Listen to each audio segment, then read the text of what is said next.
Oh my God. When I tell you this was the worst purchase I've ever made in my entire life. Okay, open up with me a package that I regret buying. This is the dumbest tech purchase I ever made. Okay, so today's video topic was recommended from some of you guys. Please do a regretted silly purchases video. Let's see a video on purchase regrets. So that's exactly what we're doing. Especially with the holiday season coming around, more people end up buying things either for themselves or for others. Companies' marketing budgets increase during this time as well, so you're going to see ad after ad every waking moment of your life. This inevitably turns into more purchases and then buyer's remorse. I think everybody has some items they regret buying. I know I do. And that's what we're going to take a look at today. We have a ton of stuff to go over, along with comments from you guys from previous videos. So if you want to be featured on a future video, leave in the comments down below. But let's start off with one that isn't a surprise to me anymore making these kinds of videos. Some classic TikTok shop regrets. So many people sent me this video.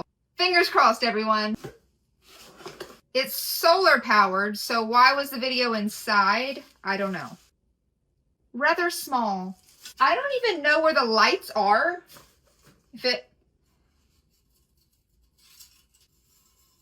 I'll put it outside for a little while. It doesn't charge or work. Here's what I ordered. And here's what I got. I don't know. This is lawsuit worthy. And the lights don't even charge or work. Oh! Again, they included this. Does this look glass to you? These always have gaps, so liquid will get in there and grow mold. What's funny is if they just listed it as is, it would probably, I don't know, for $35, but they'd probably sell some. Doesn't include a saucer. Here's what I ordered, and here's what I got. At least the paint job is better than usual. That's a win. Either way, it's not worth $35, and it's not as advertised.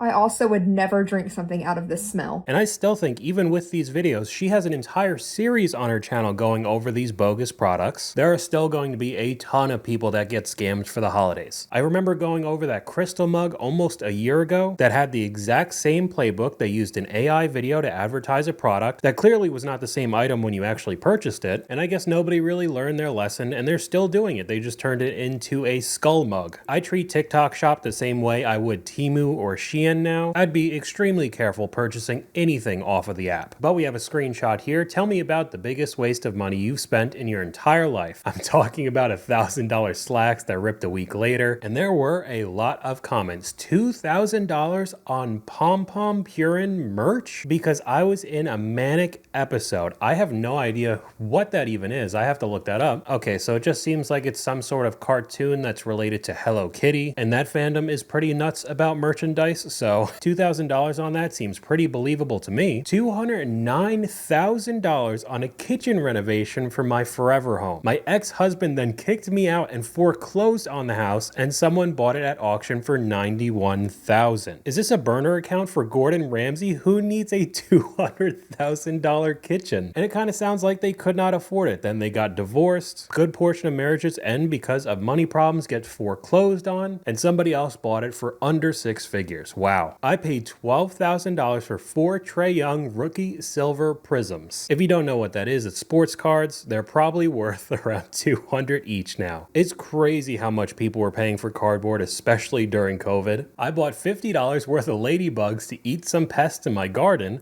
my mouth when they just flew away. At least it was only $50 in comparison to a lot of these comments. That's not that bad. I put $100,000 up my nose in 4 years. All right then. Health insurance, with health insurance, an x-ray still cost me almost $900, and without insurance, it cost me $191. I made a dedicated video going over insurance and how much of a scam it is in general. We've seen examples like that. And the next comment in the line, my current health insurance. It takes all the money we make and denies me treatment for important things like cancer. Again, saw more examples in that video as well. I find it to be a complete scam. Wasted nearly $10,000 on a startup for a business in February 2020. Then 2020 happened a month later. That's just extremely bad timing, especially if it was some sort of brick and mortar store and didn't have an online presence. My dad paid $1,000 to get me out of jail. I was at home laying on the couch. It was a scam call. Paid in full for a year-long gym membership that I didn't use once. $1,000. Well, that seems to be a very good transition into the next clip. Morning. As someone who is chronically online all the time, scrolling through TikTok and easily influenced, I'm going to start a series called Things I Regret Buying because I have a lot and I want to share with you.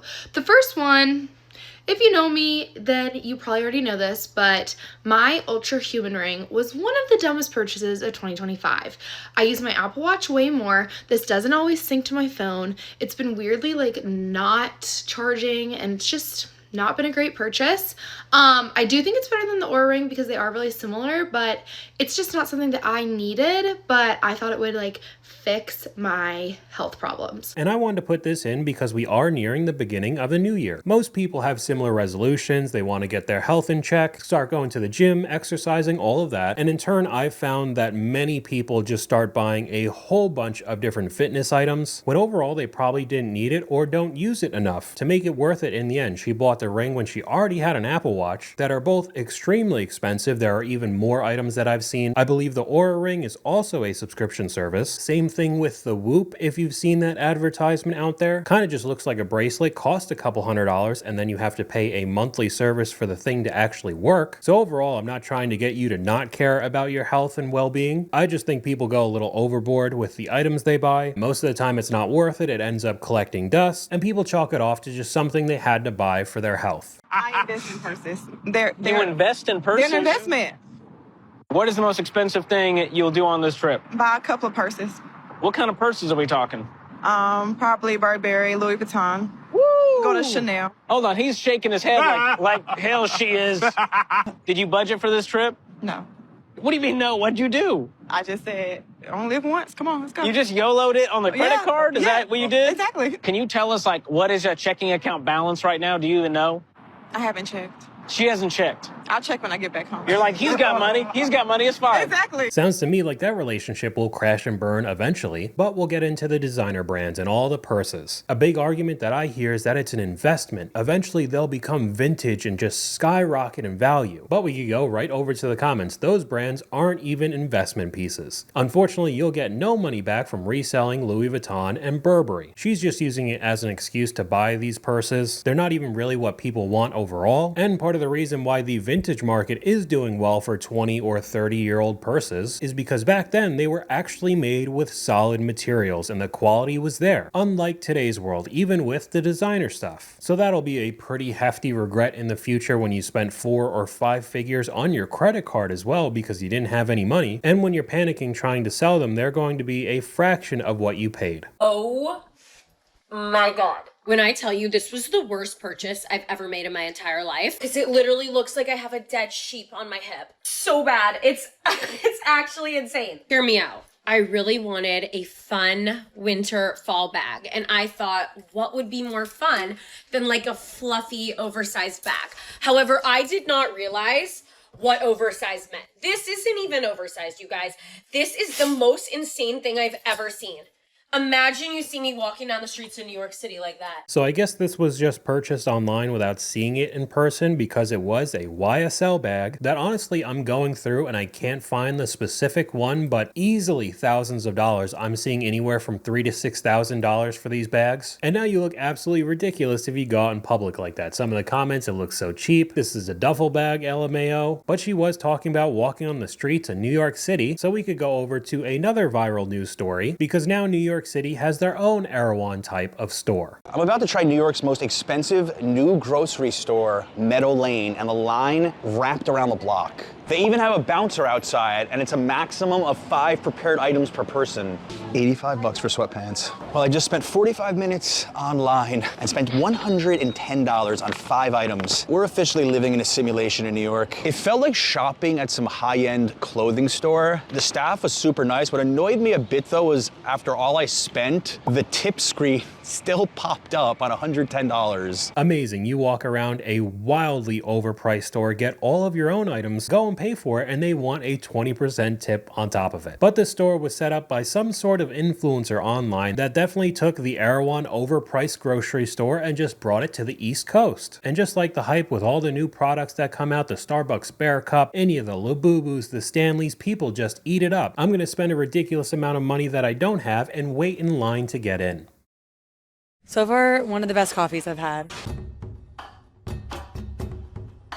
Something interesting is that they're selling ketchup for like $9, like water, really interesting. caviar. I think I spent like $94. That was $100. Okay. This was 50. 40 something. I didn't buy anything. $55 or less than you thought. You know, a little bit more, but it's okay. It's the experience, I'll say, yeah. I came for the chicken salad. Once Bethany Frankel said it was really good, like I was like, I need to try. I really like Bethany Frankel, and I know like she had a lot to say about his chicken salad, and so I definitely want to try it.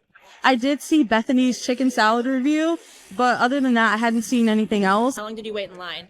Probably like 7 minutes. I came on Friday, but the line was like 2 blocks down, so I didn't go. So for anybody who's saying that marketing or influencer culture is dying, whoever that was that did a chicken salad review got a whole bunch of people to try out this wildly overpriced store. Not one NY accent was heard. They all sound like they're from the Valley. I swear it's a social experiment. And in the same way that all the previous trends go through their cycles, in a couple months, everyone will realize how much money they wasted. If there's one thing I've learned about being into clothes and fashion, you're going to make a lot of stupid purchases, most of those being trend hopping.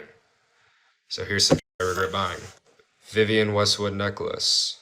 It's not that it's uncomfortable or, you know, it's just made really shitty. I just don't wear it. I think I got this about 3-4 years ago, and I've worn it maybe less than 20 times. I just blew a ton of dust off of these. I don't know if you can see that. It's not that I don't like Rick Owens, it's just, this was kind of an impulse purchase. I was in New York for my 18th birthday over a year ago, and I just really wanted to take home some new shoes, so I got these. Sometimes I forget I actually have these in my closet. I wanted these for such a long time, but when I finally got them, I just realized I don't really like them. They're also really uncomfortable, and these wear down very fast. This really does add on to the point of the last clip as well, trend hopping in clothing. This guy's buying stuff that is also wildly expensive for the sake of trends or buying something on his 18th birthday and then realizing after that he didn't even really like the item in the first place, doesn't wear them. They're not even comfortable. This is only a small part of the video also. I'm cutting a lot of these much shorter. Some of the comments, impulse buying is almost never talked about in fashion. It's honestly the gateway a lot of people have to take. You gotta go through this stuff and finally find what you truly like. God knows how much money I would have saved. I know I'm definitely not the best example when it comes to fashion. Even if I had $100 million, I'm not walking around in any designer clothing. I end up wrecking my clothes one way or another, so there's no reason to get anything super expensive. But I could have honestly made an entire video just talking about these types of purchases. There are so many examples online. Things I regret buying. This is probably going to be a no-brainer, but I regret buying belt bags. These aren't even like half of them. I already sold majority of them, but I feel like I was completely obsessed with that trend of like staying up to date with those new belt bags that were launching at Lululemon. They are practical, I'm not gonna lie, especially if you go out for a walk. So I'm definitely gonna keep like 1 or 2, but it just wasn't necessary to buy every single colorway. Okay, people are not gonna like me saying this, but I regret getting stud bags. Okay, so again, we're cutting it off there. This video is a lot longer. You kind of get the gist of what this is going to be. The comments, this trend of having multiple of the same thing is so weird to me, especially with makeup. This one girl has to have 9 blushes. Why? I love my belt bag because it keeps my hands free and it's small, but I only have 1 though. And the creator responds, yeah, I learned my lesson, should have stopped at 1 or 2, but people really have a hard time stopping themselves from buying. And there are a ton of related TikToks like this. Me, because I can't stop buying stuff and it's just somebody tossing and turning, constantly thinking about consumerism, I guess. I keep saying save for Christmas presents. The only person I bought Christmas presents for is myself. I want to buy a $400 bag. Someone stop me, please. Then I genuinely hit flow state of adding more random stuff in my cart. I literally can't stop spending money. It's not even funny anymore. It's concerning. I buy everything I want the second I lay my greedy eyes on it. I'm always shopping and thinking about things I want to buy and what I want next? Help. Just the constant dopamine of social media and wanting everything the second you see it, and the convenience of you being able to do that. I don't think I have to tell you that turns into a massive amount of buyer's remorse. And when it's not shopping, I'm ordering food for delivery. This is crazy. And then you get so much anxiety when you can't pay your bills. Recently talked to my therapist about this because it literally made me sick. Then I headed to TJ Maxx to help with my sadness. We got a comment from you guys right here. The biggest regret on a purchase I've ever made has been a Louis Vuitton, I don't even know how to say that, handbag for $2,400, and I rarely carry it. I didn't have the regret for probably 4 or 5 months, and it's too late to return it, and I'll never be able to get the money back out of it. I'd be happy to get 2/3 of it back. Another problem that I've seen often, specifically with these bags that are very expensive, is that some of the people that purchase it don't live in the nicest areas, so they're scared walking around with it in public thinking they're going to get mugged. What's the point of having it in the first place then? It'll just end up collecting dust and be a crazy waste of money. I mean, $2,400, just that comment alone. Okay, open up with me a package that I regret buying. So if you're on Whatnot, you know that sometimes you're bidding for things and you don't really want that thing, but like bidding is so fun that you keep doing it, and then you realize you bid too high and no one else wants to outbid you because you bid too high, so then you accidentally buy something. It is no one's fault but my own. I bid irresponsibly, I know that. But at the end of the day, the way Whatnot is built, that's bound to happen. And I bought a $50 Littlest Pet Shop house, so let's open it. Okay, let's see what's inside. I mean, like, it's wonderful, like, it's huge. This is her. It's all in here. The house, it's full, it's complete, it's perfect. That's why I was like, oh my god, I need it. Not $50 though. You get what I mean? I witnessed someone spend $600 on the biggest pet house, new in box. $50 is nothing. She replies, I'm a college student though. LOL, the bidding is so true. I was on Whatnot yesterday for the first time and it was actually insane how these people were bidding. You could literally find these things on Mercari for 1/10 of the price. It was insane. This is one that I don't think is often talked about, the auction sites. eBay is pretty big, but I guess the biggest one right now is Whatnot. You really want an item that's up for bid, you get that impulse purchase itch. Somebody else wants it and starts upping the price, and there's a bidding war. And you end up spending way more money than you should. And by the time you realize it and don't want the item anymore, it's already shipped to you and there's no returns. It's unfortunate, but this happens more often than you think. Another comment from you guys, common purchases I hear from older people at work: weddings, brand new cars, houses, pets with high maintenance, Pokemon cards, student loans for a degree they don't use, and designer handbags. The wedding ones are especially crazy to me. We've gone over it a few times on this channel. I don't know about Pokemon cards right now because they seem pretty desirable still in 2025. Maybe the value of a lot of the cards has gone down since the peak in COVID. I'm not sure. I don't really look any of that stuff up. But as we saw earlier with the sports cards, those prices definitely have gone down. And people have lost a massive amount of money as well. The worst thing about doing overtime is the temptation to spend all of it. You're tired, you see a big paycheck, and suddenly everything feels like a reward you deserve. That used to be me every single time. But at some point I realized overtime was not supposed to upgrade my lifestyle. Overtime was supposed to help me buy back my time later. That's why I use overtime to escape overtime. Work, home, rest, invest, repeat. And that is not the thought process of many people out there now, especially with overtime work and the treat yourself culture. They would take all the extra money they get from their paycheck and blow it on some designer item, just putting themselves right back in the same position they were, just more exhausted and overworked. Does not sound like a life that I'd want to live whatsoever. I made a really stupid purchase once. Worst purchase I ever made in my life. I was moving to LA and I needed an LA car. Right? For my business, I need an LA car. Yes.